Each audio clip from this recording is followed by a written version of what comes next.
In today's episode, we have a birth story episode around an important topic, addiction.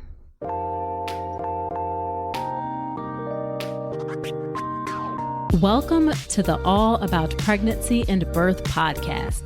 I'm Dr. Nicole Calloway Rankins, a board-certified OBGYN who's been in practice for nearly 15 years. I've had the privilege of helping over 1,000 babies into this world, and I'm here to help you be calm, confident, and empowered to have a beautiful pregnancy and birth. Quick note, this podcast is for educational purposes only and is not a substitute for medical advice. Check out the full disclaimer at drnicolerankins.com/disclaimer. Now let's get to it. Hey there, before we dive into the episode, the Birth with Power Pathway launches in May. And if you're getting ready for your hospital birth, you don't want to miss it. It's the updated version of my online birth course designed to get you calm, confident, and empowered. Hop on my email list now at drnicolerankins.com/email to be the first to know when it's live. Hello there. Welcome to another episode of the podcast. This is episode number 122. Thank you for being here and spending a bit of your time with me today. On today's episode, we have Kassie. Kassie recently became a first-time mom with her husband, who she's been married to for over 2.5 years. Kassie describes herself as a grateful, recovering addict. Now, even though Kassie's been clean for over 5.5 years, her birth story shows how her addiction affected her own experience during her birth, as well as her daughter's experience. Her daughter, unfortunately, reaped some consequences from Kassie's past addiction. And we're going to hear all about that in the episode today. Now, I have to be honest that the topic of addiction in pregnancy is not something that I have felt particularly passionate about. And let me tell you why. Back in the 90s, 2000s or so, when crack cocaine was an epidemic in Black communities, the solution was just to throw everybody in jail. And it wasn't until white suburban women started having issues with using pills and narcotic pills, OxyContin, oxycodone, that we started looking at addiction differently and realizing it for what it is, which is a disease. And that left a little bit of bitterness because people in communities that look like me were treated very differently. And some of those past wrongs have not been righted. There's still people in jail, for instance, for drug-related offenses related to use. And whereas that wouldn't be the case if that happened today. Also, in the vein of speaking about drugs, like the legalization of marijuana has shown that it is primarily so far benefiting white males really more than anybody else, and being able to create really profitable businesses around the legalization of marijuana, whereas Black folks and folks in communities of color where it had been used but not legally, they aren't able to get the same footing, the same establishment to turn those illegal practices into legal businesses, and still issues of past wrongs where people who sold marijuana before are still in jail for that and don't have the opportunity to create businesses around that. So that is why addiction in general just hasn't been something that, again, I have felt particularly passionate about.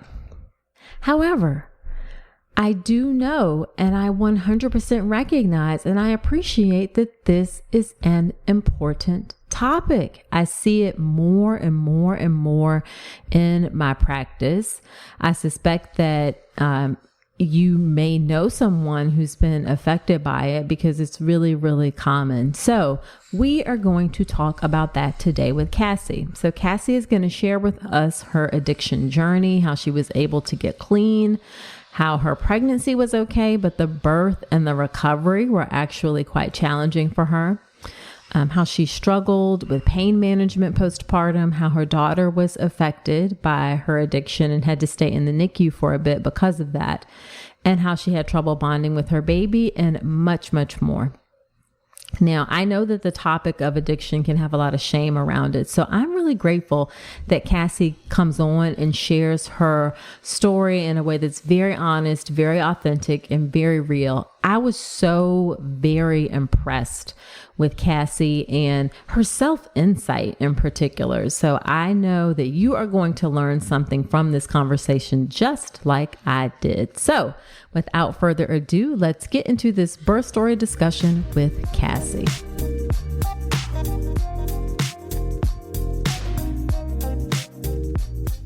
Thank you so much, Kassie, for agreeing to come onto the podcast. I'm really grateful that you are here to share your story. It's an important story. And like I said, I'm so glad that you reached out to share it. Yes, thank you. I'm so glad you accepted. Yeah. So why don't you start off by telling us a bit about yourself and your family? I'm 29 years old. I'm born and raised in Mansfield, Ohio. I have been married for almost 2 years, and we just recently had our first daughter in February. All right. Congratulations. Congratulations. Thank you. And if you're comfortable, then please share a little bit about your addiction journey. Well, how to summarize that? That was about, it started in high school. Okay. I was one of the just weekend partiers, and it eventually, I was very uneducated about any of the harder drugs. And what ended up happening was I got introduced to the harder stuff, and I was willing to try everything, being very naive of what the long-term consequences could be. So for about 5 years of my life, I was in and out of rehabs from heroin, and Okay. luckily I came to my senses, and I've been clean for over 5.5 years. Congratulations to you for that. And that is a huge accomplishment. Thank you. Yeah. What do you think it was that finally helped you to take control of your addiction? Well, I starting out as a teenager, I was started drinking very early. So I don't think I ever learned to cope with any feelings or anything without alcohol or drugs. So once I got a good stretch of what it's like to be a normal functioning human of society, whatever that is, but without drugs, I was like, wow, this is kind of cool. I liked not having something run my life, and I admitted I was powerless, and I have this disease that if I pick up anything, I won't be able to control it. And then it's been working ever since. Take it a day at a time. Gotcha. That makes perfect sense. Perfect sense. So you find yourself pregnant. And why don't we talk a little bit about how your pregnancy care was different because of your history of addiction? So I this when I got clean over 5.5 years ago, I got put on a medication called buprenorphine, or others know it as Subutex. So because I have been titrating off that over the years, when I got pregnant, because I was told it was okay. I checked with my OB. She's like, absolutely, I deal with patients all the time. So we got pregnant with second try, and I had to do NSTs starting my third trimester twice a week, every single week, Okay. to monitor her. And I saw a physician, and besides that, It was pretty straightforward, nothing out of the ordinary. right, Yeah. they didn't want me to. I was able to titrate while I had her in me. They said that's okay, but not to push it too far, because if I'm withdrawing or feeling uneasy, it could affect her. Gotcha. So I did the best I could to get down as low as I could. Gotcha. So during your pregnancy, you were trying to continually get a lower dose of the medication in order to get as low as dose as you felt comfortable with and not go through withdrawal or feel the urge to go back to using heroin again. Correct. Yeah. And do you feel like, how did you feel was the care and support that you got from your physician? I was very impressed. I never felt judgment at all. It was really simple. later on, the hospitals where I had some issues. But Okay.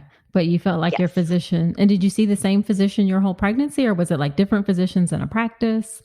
So there's 5 physicians there. So what was recommended to me is to meet every single one because babies are unpredictable and I won't know who could possibly be there to deliver her. So I met everybody and then I ended up picking a female who I absolutely loved. And unfortunately, due to my daughter wanting to come a week early, she didn't get to deliver me. But Oh, I yeah. knew the guy who did at least. Okay. Well, I'm glad to hear that you don't feel like you faced any sort of judgment because you had a history of addiction.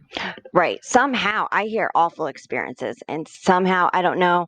My mom always told me, we raised you with class and you give off a very classy demeanor. And she's like, I think people feed off of that and they can see that I'm clearly okay now. Right. I've been lucky, I guess. Yeah. Some of us haven't quite come around yet and judge people for a variety of reasons during pregnancy. So again, I'm glad that you were able to find some good support. And I guess we'll get to what happened in the hospital. Yes. Yeah. So what things did you do to prepare for your birth? Oh, well, I listened to your podcast 24/7. Literally, I was getting my the nursery done and I just listened. You're the first pregnancy podcast I found, so I got so much education through there, but then I started panicking. I'm like, I need to take a birth class. Right.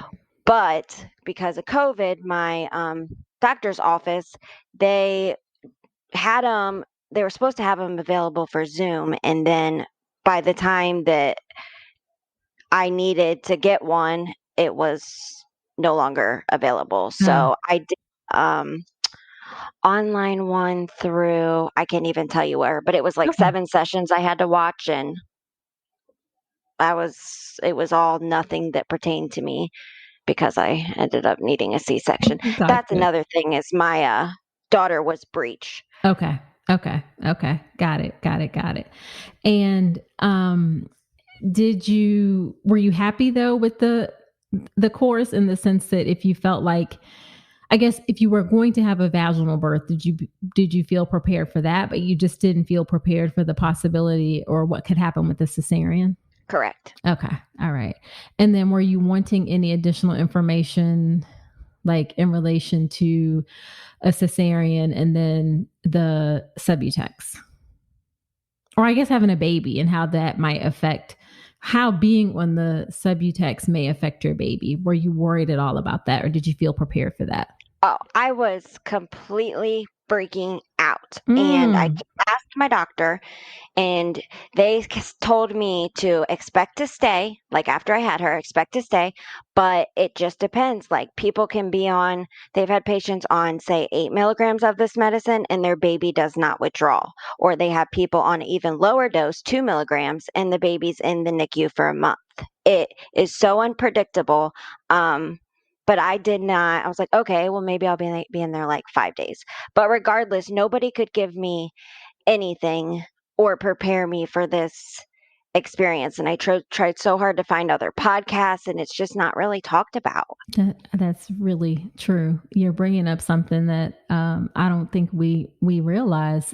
We definitely, I think, have gotten better about getting people through the pregnancy, but we don't have a lot of resources to help people understand what it's going to be like in the postpartum period, especially in that immediate postpartum period when it's really critical. Yes. Yeah. Did you ever consider, like, because you were worried about what might happen, and we should say that the worry is that the baby can withdraw from the medicine as well. Did you ever consider that you were just going to stop taking the medicine altogether because of that concern about what may happen? So that was not recommended by my doctor because I would have went through withdrawal, but from what I have gone through this time, I can say I will not have another child until I am off of this. Oh, wow. Okay. It was very bad. Oh my goodness. And you're absolutely right. We don't recommend that you stop taking it because because you need it for your health. But I know that some people think in the back of their mind that maybe they want to, but that's really interesting that you're saying that you don't want to have another child until you're off it. I guess we'll hear some reasons why. So was there anything in particular that you wanted for your birth before, as you were going through the classes, and was there anything that you wanted? Well, once I started really preparing and taking the classes, so that was my third trimester, twice a week, I got confirmation that my daughter was the wrong way. So as much as I was getting prepared for vaginal birth, my daughter was saying otherwise. Gotcha. So as much as I was like, wanting to, because literally the question, it wasn't if I was having a boy or girl. People were asking me if I was going to get an epidural or not. Got it. So, and I'm like, I'm going to try not to, but I don't want to be like, I am not doing this without any medication at all and then jeopardizing her or anything. Yeah, you were open to going with the flow of the process. Yes. Yeah, and just kind of deciding in the moment what you felt would work best for you. Yes. Yeah. So then what was your birth actually like? Oh boy. So it was a week earlier than anticipated because I went for an NST on Thursday, and my fluid was 11, and my 38-week appointment was the next day. Well, we did a confirmation on the ultrasound to make sure my daughter was still breech, and my fluid was down to 6.5. Okay. So my doctor said, she's like, I want you to go home and get your bag and get to the hospital. We might be leaking amniotic fluid, or amniotic, is that right? Not amniotic, yeah. Okay, fluid.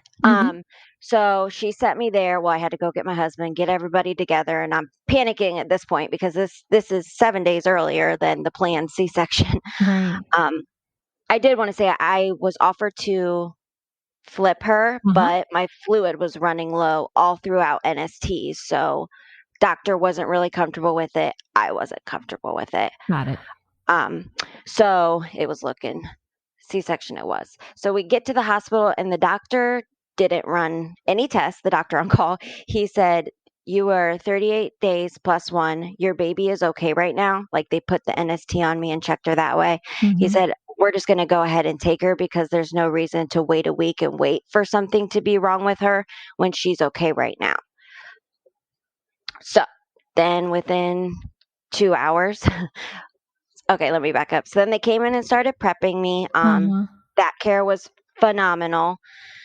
So then they take me to the room, and husband could not be in there, but they gave me the spinal, and that was really hard for me because I am numb from the waist down, and that is the first time in a very long time I have been powerless over part of my body. So that was a little triggering to me. Gotcha. Now I get, like, I'm trying to back up for a second. So everything happened really fast in a way that you were not expecting. Right. It was, once I got to the hospital, it was literally within 5 minutes, I had 7 people in my room getting me ready. Even though it wasn't an emergency C-section, they must have just not had anything to do. Because it was just like, let's go. You're here. We're here. Let's do it. My people asking me questions at once. It was absurd. Oh my gosh. Did that feel, how did that feel for you? Was it overwhelming? It was. I did appreciate that everybody was very, they talked me through what they were going to do, and it was just an awesome team of doctors and nurses. I couldn't have asked for better in that area. Well, that's good. So then you get into the OR, not even, you said 2 hours after you get to the hospital. Yeah. No, yeah, not even. Okay. And then you get this spinal, and even though I'm sure they're talking you through, like, you're not going to feel this, the things, it sounds like you weren't prepared for that feeling of not, because you very much have no control, like, over the lower half of your body. Right. And how does that relate to your addiction and not feeling control? I'm trying to understand the connection, I guess.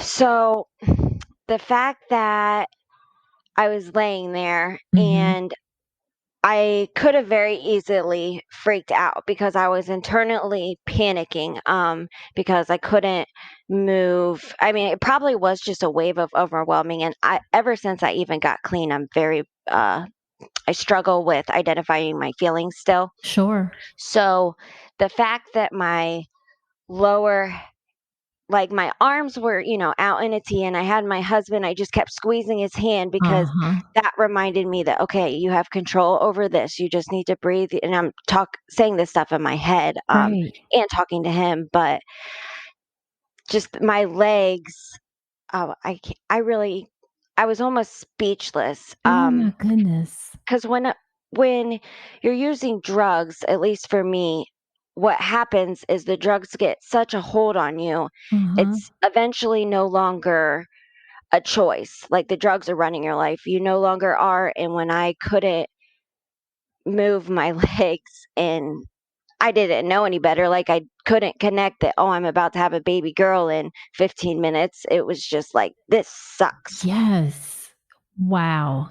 Wow. That I just I don't think I could have ever imagined that perspective. That's really powerful that you're able to communicate that, and that makes, perfect, not that my opinion of it matters, but to me it makes perfect sense. Yes.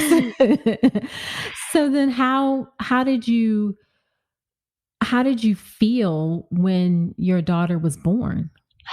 So, that was another thing, is I did not realize this, was not prepared for it ahead of time, but when they took her out of me, well, surprisingly, they let my husband stand up and watch her being removed out of me, Okay. which was super cool because not every, father gets to do that, and she had, she whimpered instantly, but she had some fluid in her lungs, so they had to take her straight over to get oxygen, and Okay. her feet were also up by her head. She was frame Yeah. breech. So Yeah. it was like they were working on her for a minute. And finally, my husband asked the anesthesiologist, like, "Is everything okay?" And he's like, they're normally not. They normally don't take this long. Let me go see what's going on." And once again, I'm stuck on this table, and I'm just like, I have no emotion right now. I am in shock, and Sure. then once they did bring her over to me, they laid her by my head, and the anesthesiologist got pictures of me and my husband. I still, like, no emotion. My husband actually was crying, but I was still, in shock. I didn't like that I couldn't hold her. I was out in a T. It was awful. And then they Right. had to take her back away because she needed oxygen, and she went straight to the NICU Oh. for fluid. This was nothing to do with the medication yet. Okay. Okay. Because yeah, sometimes when babies are born by cesarean, they don't get the same squeeze as when they go through the vagina. So sometimes they have fluid in their lungs, and it's just a little bit, they have a little bit of trouble transitioning. Plus, she was a bit early, so I'm guessing that probably contributed to it as well. Yes, and that's exactly, what they explained to me, and I'm almost grateful because I also wasn't prepared for the pain after the cesarean, so Mm. I'm almost grateful that I had her in the NICU for them to take care of her because I don't know how I could have. Oh, wow. Wow. Wow. So then they took her to the NICU still while they were finishing up your cesarean. Is that right? Yes, while he was closing me up. Okay. Okay. And then what was that postpartum period like for you? You already alluded to some difficulties with pain. How else was the postpartum period like? I guess both for you and your daughter. Well, I was struggling in the sense that, so I asked to go my husband was able to go see her and hold her Mhm. before I could. Mhm. Um, the nurses had I had some major issues getting, medication, which we can get that later, but, so I did not get to hold my daughter. She was born at 3:30 PM, and I did not get to hold her until 2 AM, Mm. which is when I asked, "Can you please wheel me down to see her?" And, Right. even holding her, like, I couldn't grasp in my head that she was mine. I had a Right. I had probably for my whole stay at the hospital, which was 17 days, um, I had a hard time accepting that she was mine. And I don't know if it's because I didn't physically like push her out of me or see her taken out of me, but the bond and the connection was a serious struggle. Wow. Wow. Did you feel comfortable sharing that with anyone? Because and this isn't helpful now, but that actually is not that uncommon that people have trouble bonding with their baby. But did you feel like I can't tell anybody this, or I don't know how to say this, or anything like that? Well, in the hospital, because I was dealing with her withdrawing, that I really was not focused on. I had 2 breakdown episodes in the hospital, and I shared them with my husband. Mhm. He's also in recovery as well, and because I knew he would get it, Sure. but then once I got out back home, that is, I did reach out to my counselor because I was starting to panic. I'm like, "It's been almost a month, and I still do not feel a connection with her," and she really helped put it in perspective for me that it was just like you said, not that uncommon, and sometimes Mhm. it takes time to build relationships. Mhm. Mhm. Mhm. So we'll talk about your daughter withdrawing, but if you don't mind first, I'd like to touch upon your pain control after a cesarean, because we often use narcotics to control pain, and there's a worry that that could trigger a relapse. Like, how were you able to manage it? How were you treated? Well, so the because of I don't know how to say this correct way. Basically, I talked to my doctor about this ahead of time. Mhm. Like, what do you normally do? Like, is this something I can manage with just Tylenol? Because within the past 2 years, I've had another um, surgery where I did use narcotics successfully just for the Okay. pain and I was done with it. Okay. Took me a long time to get there. So this time the doctor had narcotics prescribed, but the nurses took it upon themselves to not give them to me and that I needed to try Tylenol first, Mm, which I was fine with that. I said, okay, well, I'm starting to feel stuff. It's becoming a numb. Like I let them know hours ahead of time. sure. And they were all different, like, "Oh, well, the doctor prescribed this, but with your history, we're just gonna give you Tylenol." I'm like, "That's fine, I'll try that." I didn't like how I knew what the doctor prescribed and they were taking it in their own hands, judging me clearly. But once we it took literally I rang in the nurse bell, it'd been about 3 hours and I still hadn't got not even my Tylenol, and, I was starting to get angry at this point because I was hurting very bad. Yes. And my sister had to call into the hospital, and she was like a mess, and they, of course, couldn't tell her anything, but then when I called back on the nurse line, they said they'd be right in, and nobody came, and then 45 minutes later, I called again, and a nurse came in, and from that point forward, I made sure to stay on top of my pain meds because I was not dealing with that nonsense. Gotcha. So now can you take ibuprofen? Uh, yes, I could after I had her, but Okay. I think they had me mixing, so after the Tylenol didn't work, then we just did Motrin Mhm. alternating with Vicodin. Okay. Okay. So here you are saying as early as possible, "Hey, I'm feeling some pain. Can we get on top of things?" And then you didn't get a response for 4 hours? It was almost 5. And then at that point, do you feel like was there ever any like, "Oh, now she's drug seeking?" Uh, I felt like that because of how panicked I was starting to get because the pain was increasing. My brain automatically goes there. They didn't the girl who came in and brought my Tylenol, she's like, "I'm sorry, the pharmacy, they blamed it on the pharmacy."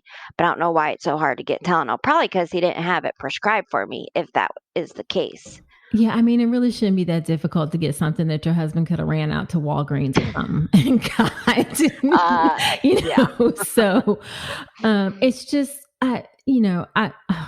it's just a little bit fresh. I mean, I just can see how that, it just feels hard that you were trying, but especially I think in your circumstance, for sure, we want, and even you said, like, I want to try to just do, I'm open to try these things, but when you meet that resistance, especially in the beginning of the recovery, of the recovery from the surgery, I mean, it could really set you back when you get behind on the pain. That's what I was trying to avoid. And I really feel maybe I could have been okay on Tylenol if they would have gave it to me 3 hours earlier. Right, right. I don't know that. I've never done this before. Sure, sure, sure. Or even a lot of times we alternate and we do a scheduled ibuprofen and Tylenol and give it to people even if they aren't necessarily hurting, because the risk is low and we can kind of stay on top of the pain that way. Did they offer you that option, or did you have to request pain medicine all the time? So I had to request it until finally I said, "Can we please just do this every 4 hours?" Because what Mhm. was happening is if they weren't in my room right when I was due for it, Yeah. I was back worse again. Okay. And we only had to do this for, I think it was like maybe a day and a half, but it took me a minute to get them get I got a new nurse every 12 hours. So I had to Sure. get them in the swing of things like, please, the only thing I'm asking is stay on top of my medicine. Yes. And that right there made me feel like I was acting like a drug addict because of how prominent I was, but I'd been in pain so many times that were out of my control. I was frustrated at that point. Absolutely. Absolutely. I mean, I can see that 100%. 100%. So then after a day and a half is can be a long time. I mean, a cesarean is a major surgery. That's a long time to be potentially be struggling with pain. But do you feel like after that time you were able to get into a decent rhythm? Yes, absolutely. Like the doctor came and checked on me. I think it was, so I had her on a Friday. He came and checked me on Saturday. And I'm just like, this pain is awful. And come to find out, he actually prescribed me 2 Vicodin every 4 hours, but I'd only been taking 1 and that had been doing it. So I'm Mm, glad to have heard that, cuz just how my brain works, I can't say that I can't completely trust myself with pain medicine like sure. the what was it? The 3rd day, I might be jumping ahead a little bit, but I asked to stay an extra day. Hmm. The doctor was gonna release me on Sunday, and I said, "Can we wait till Monday?" Just because the pain was still it was getting better, but I was scared to be without nurse care, Right. and he said, "Yes, that's fine." But he still wanted to prescribe both medicines to the pharmacy, so my Hmm. husband went and filled them, and after 2 days of taking them, I gave the pills to my husband. I said, "You need to take these. I no longer need them, so I do not want them in my care." Gotcha. So Gotcha. he took them. Yeah, yeah, yeah. Well, good for you. Good for you. Again, trying to control the things that you can control Yes, and and not being being, naive. yeah, yeah. So tell us about what happened with your daughter. So she was in the NICU from fluid, and so she never stayed in our room. Like most babies, I think it's natural for them to go straight in the room with the Hmm. mom and the dad. Yeah, especially for 38 weeks. Yeah. Vast Okay. majority would. Yeah. So once they got the fluid under control, then it was actually Valentine's Day was on Sunday. She got Oh, to come in and stay in the uh, night with us in the room. And then that morning, her jaundice levels were high, so she had to go back in. Well, what else happened that morning was she started scoring outrageously high with their system they use, which I don't know if you can explain. the Yeah. scoring. Yeah. So there's a system that they use to determine whether or not a baby is having withdrawal symptoms. And I don't know it off the top of my head because honestly, once mom and baby are separate, I don't know a whole lot about what happens with the Right, baby in right, the right. NICU. But essentially, they score things like crying, their reaction to things, how they look. It's like a whole system to decide if they're withdrawing based on how the baby's acting. Yes, so it was like she needed 3 9s, and they score her every feeding, so every 3 hours, and she was like 11, 14, 11. It was like she clearly was starting. So then after 3 9s, that's when they decide to start her on morphine, Okay. which starts the whole NICU adventure. Yeah. And how were you feeling at that point? Well, I knew it was like the pediatrician in the NICU said if she was going to, it would take about 3 days because Subutex has a very long half life, as it Mhm. does for adults. Mhm. Um, so come day 3, it was like clockwork. She was, and I was glad that they didn't. They were very careful. They wait at least 5 days to send home babies to see if they're going to withdraw or not. Right. So the day 3 she started, and from then she got put on morphine. I was like, this is all right. I did not realize I was getting set up for over 2 weeks stay. Um, my feelings about it were okay at first, but after going in, because I was breastfeeding, and watching the symptoms, which weren't so bad while she was on morphine. It's once we started weaning off morphine that really brought out some feelings in me.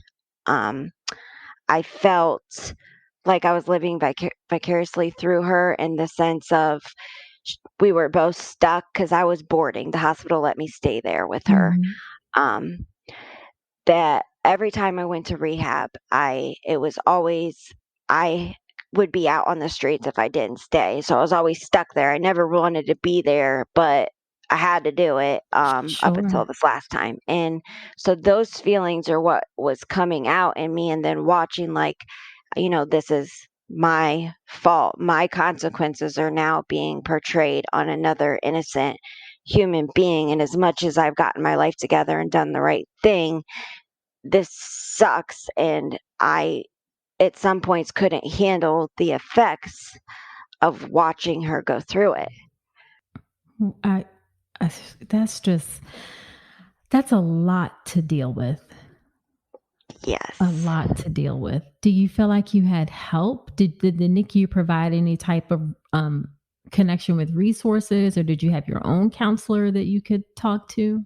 Um, During my stay, I had reached out to, they have a Moms Getting Sober group that's actually run by one of their anesthesiologists. So she Okay. came in and saw me, which was super great. And then they have a Zoom meeting they did every Wednesday. So I jumped on that, still felt a little uncomfortable. Like, I didn't know these people. I It'd been nice to talk to a counselor or something, because my feelings were really just getting portrayed to my husband, which I think I also sent him back to work because he had a week to use, and I wanted him to do that when we were back home. Sure. Sure. So he visiting every day, but because of COVID, once he left, he wasn't allowed back. So he had to pick a stretch to come stay, and then they had this awful sofa bed thing. They call it a bed, but it's not.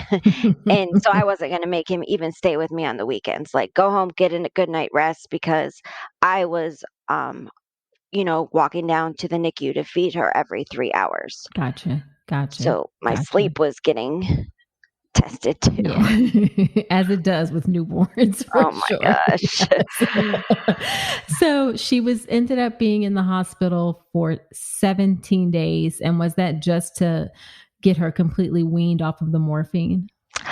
Yes. So let's see here. increased. Once she got on the morphine, she had to be increased 2 more times before her withdrawal was managed. Okay. And then once we started titrating, we so February 18th, wow, 9 days it took to get her off of the morphine. Okay. Okay. Okay. And then when you went home, she was off of it. Yes. So once she was off of it, then we had to have 2 observation days. Okay. And then she had to stay under a certain score for those 2 days. Mm-hmm. And luckily we didn't have any setbacks, like didn't have to have, because sometimes babies have to get back on it. And then Sure. once they're back on it, they got to wean and then have 2 more observation days. Gotcha. I thought I was never getting out of there, but I also didn't want to take home a withdrawing baby, Yeah. which they definitely wouldn't have done. Gotcha. Gotcha. And how do you feel about the care that she received and that how you were involved in her care while she was in the NICU? Well, the NICU nurses were excellent. Um, I had to, in order to stay in my room and be a boarder mom, I had to participate in 50% of her care. And I forgot that they had told me that because I was involved in 100%. I was down there like clockwork. Like, they Right. were coming to my room like, um, do you have her milk? Because I had a little trouble with my supply at first. Gotcha. Um, but once I got to know them, and regardless, they were just awesome. Like, I was not treated in any sort of way, because there was other babies in there with withdrawing off of other stuff, but still, they must just be trained super well because they had nothing. Every baby got treated the same, and they let me be mom when I was in there and were available to answer any questions I had. I was very impressed. NICU nurses, I swear, are angels. Yeah. Having my own first child in the NICU for 8 weeks, they are just, you run into some special ones who are just like, y'all, they'll be like, okay, come on, get in here. You're going to do this. They just get you right involved. They're just lovely, lovely people. Yes, they are. Yeah. Yeah. So then once you got home, how were things once the two of you got home?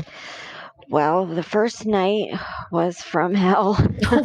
Oh. It was really bad, and I think so as I'm sure you know how their cribs in the NICU are, not really a crib, they're kinda smaller, so to say. Uh-huh. Yeah. So all we had at home was a bassinet and a crib. Well, both of those are way bigger spaces than she was used to. So trying to get her to sleep for some reason, even like during the day, she just screamed the first 24 hours she was here. And then we were both panicking. So I'm sure she was feeding off of that. So luckily she had her follow up pediatrician appointment the next day. And Okay. once we left there, we had a total different baby Gotcha. because we had our question answers. We were freaking out. Sure, of course. Of course, you've never done this before. And then, like, babies can scream in the absence of having to go through the withdrawal piece. They can scream, period. So then you have, you don't know if it's that or if it's because of the issues. So I'm sure you had a lot. Right. And then I had, I was breastfeeding and doing formula because she Mm-hmm. wasn't getting enough. So it was actually only pumping and breastfeeding once we got home. So then I had to deal with, once I decided the pumping was it was interfering with my sanity after about a week, that I had to be careful and wean her off my milk just in case the slight chance there was any medicine getting through there that we didn't affect her again. That makes perfect sense. That makes a lot of sense. A lot of sense. So now she was born in February, and now it is, as we're recording this, it is April. How are you feeling now? Well, I ended up talking to or getting back on my antidepressant. So ever since then, because I was feeling the disconnection bond thing in the beginning, and I was just, as bad as this sounds, like when we were home, it was like a job. That's all I could feel is like, now I have this little person Mm-hmm. to take care of, and that's all. I couldn't feel anything more than it was a job to do. And I didn't feel that was right. And talking to some other friends and stuff, they're like, you might be starting to get some postpartum. I was just getting really discouraged, and then I was home Mm-hmm. by myself every day. Mm-hmm. Um, so first time I checked in with my psychiatrist, I'm like, everything's good. This was about 10 days after we got home. And then it was like 5 days later.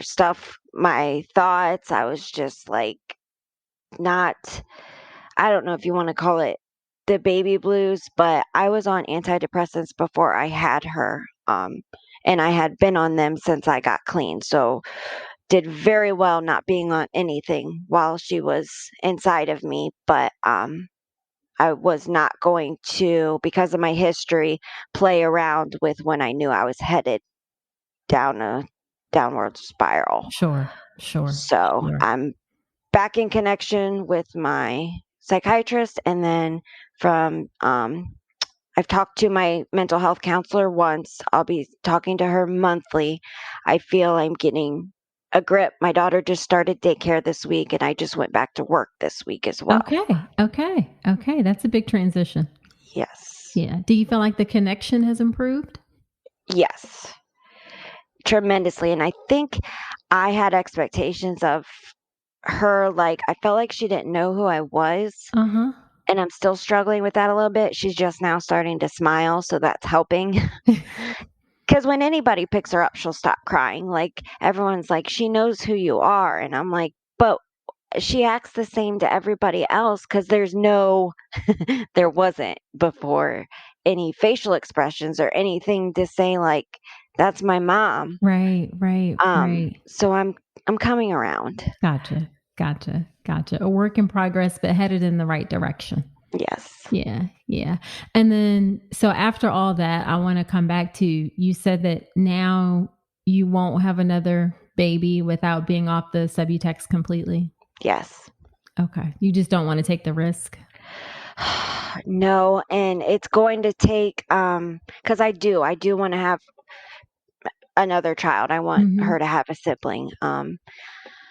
A lot of hard work, but I did, from being in the hospital, I was introduced to a doctor who ironically is somehow associated with my work, and he is very well known in the area to help people get off of this. Oh, good. Because my doctor that I'm on is, I'm just a number to him. Okay. Okay. So he's not going to be the one to help me get off of it. Okay. Okay. Okay. All right. Well, I'm glad that you have found someone who will help you, get off of it so you feel comfortable going forward with your next pregnancy and your life, I suppose. So, Yes. so as we wrap up, what is one thing that you want people to know about what it's like to have an addiction? Oh gosh.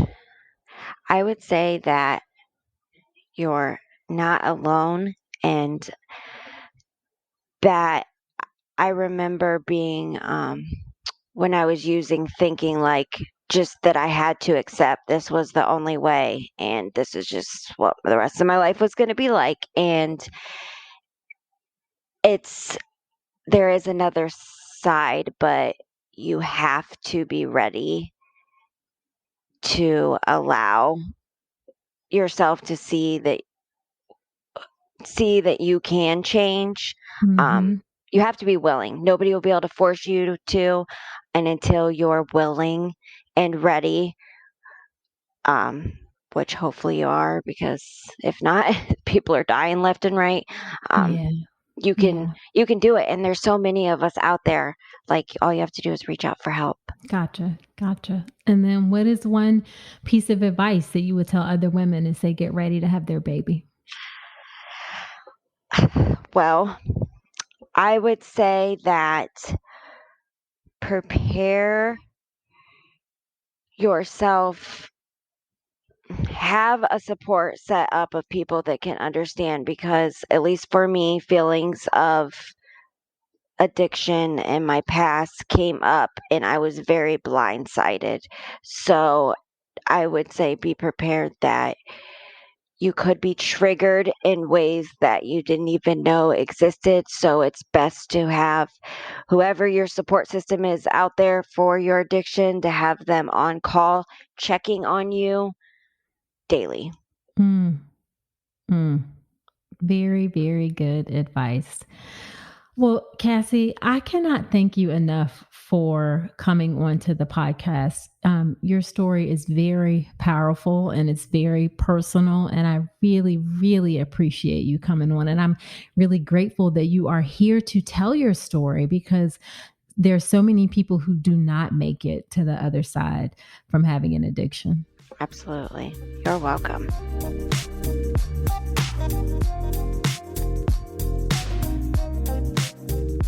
All right. Wasn't that a great episode? Thank you again to Kassie for coming on and sharing her story. Of course, I'm wishing her all the best in her recovery from here and going forward. Now, when we have someone on the episode, I do something called Nicole's Notes, where I talk about my top 3 or 4 takeaways from the conversation. And here are my Nicole's Notes from my conversation with Kassie. Number 1, not feeling a connection with your baby right away is really, really common. Yes, there are some people you'll look into your baby's eyes and you'll feel that connection and you'll feel that love, but that does not happen for everybody. And that is totally, totally normal. Doesn't mean that you don't love your baby. It's just, it takes longer to connect for some people. This is new for you. It's new for your baby. So don't be surprised if you don't experience that connection right away. Now, this is where community can be so incredibly important, okay?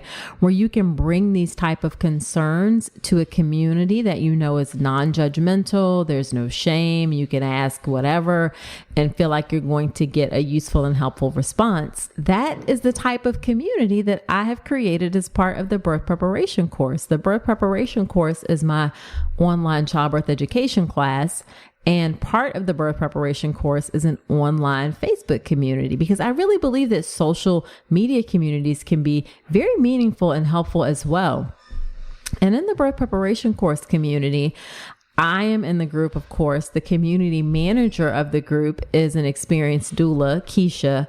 But I honestly think the best part of the group is the ability for you to be able to connect with other pregnant folks and get your questions answered. Some of the things that have come up are like how to store breast milk. Can I please hear your stories about induction? Tell me about your experience with an unmedicated birth. There was one post recently where a member felt like she thought for sure her uterus was prolapsing and she was kind of freaking out. So community members were able to rally to help her feel a little bit more at ease. So community is really, really important. And again, that's one of the important pieces about the birth preparation course, is not just community during your pregnancy, but community in the postpartum period as well. And I'd love to have you as part of that community. Check out all the details of the course at drnicolerankins.com/enroll. All right. Number 2, it was really inexcusable how the nurses didn't respond to Kassie's request for pain management. That was great that she had her sister to advocate for her. And I highly suggest you have someone with you in the hospital to advocate for you as need be as well. But that was really inexcusable.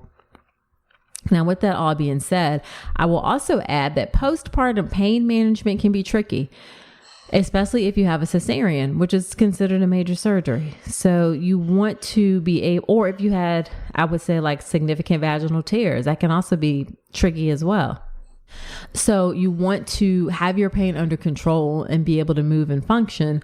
But there is a real risk that if you use narcotics for, actually, it can be as short as 5 to 7 days, depending on your own sensitivity to it. I would say 7 days or more on a regular basis, that it does increase the risk of having a long-term issue with it. I'm sure you've heard lots of stories where people have gotten addicted to pain medication after having a surgical procedure. So what I recommend for postpartum pain management is that you try first with acetaminophen, which is Tylenol, and Motrin, which is ibuprofen, and you alternate those two things around the clock. They actually work synergistically together. So you alternate them and you take them around the clock, whether you're having pain or not. Okay. So you want to get ahead of the pain. It's so hard when you get to a situation where you're trying to play catch up with the pain. So you've gotten it's so bad and you're trying to play catch up. So you don't want to do that. So for the first 2 to 3 days, you want to take those, alternate them around the clock, and whether you're hurting or not. And that can be every 4 to 6 hours. And then you can use narcotics if need be to help for any pain that's breaking through. So then you can use narcotics in the lowest dose that's necessary in order to help with what's called that breakthrough pain. And some hospitals are not good about offering you Tylenol and Motrin first. Sometimes they default to the narcotic medication. So you want to be careful that you ask for, let me try Tylenol and Motrin together first. Okay. Also, I really think for a vaginal birth where you don't have any tears or you have a minor tear, most people will not need narcotic medicines in order to recover. Really, those narcotics like oxycodone, Vicodin, Dilaudid, those things are really more for more severe tears or if you have a cesarean birth. The other thing I want to say about postpartum pain management is that you also have to do things other than just pills. So counterintuitively, actually getting up and moving around can help with recovery after a cesarean. Some of the worst pain after a cesarean is gas pain, and getting those bowels moving can help relieve that pain more so than narcotics or Motrin or Tylenol. So moving around, an abdominal binder can be really, really helpful for pain management. Also, topical sprays, numbing medicines, using a peri bottle to spray water. I talk about this in detail also in the birth preparation course, but that gives you a flavor of some of the things that you can do and how to approach that postpartum pain management. Okay. And then the last thing I want to say is that let's remember that addiction is a disease. It is not a moral failing, and we need to help people when they have an addiction problem, not judge them. Okay, so there you have it. Be sure to subscribe to the All About Pregnancy and Birth podcast and Apple Podcast, wherever you listen to your podcasts. And I really appreciate you leaving an honest review in Apple Podcast in particular. It helps the show to grow and it helps other women to find the show. Also, be sure to check out all the details of the birth preparation course at drnicolerankins.com/enroll so you can come join us in that community as well. So that's it for this episode. Come on back next week. And until then, I wish you a beautiful pregnancy and birth. Thanks so much for listening to this episode of the All About Pregnancy and Birth podcast. Head to my website, drnicolerankins.com, to get even more great information, including free downloadable resources on how to manage pain in labor and warning signs to look out for after birth. You'll also find information on my free online class on how to make a birth plan that works, as well as everything you need to know about my signature online childbirth education class, the Birth Preparation Course. Again, that's drnicolerankins.com, and I will see you next week.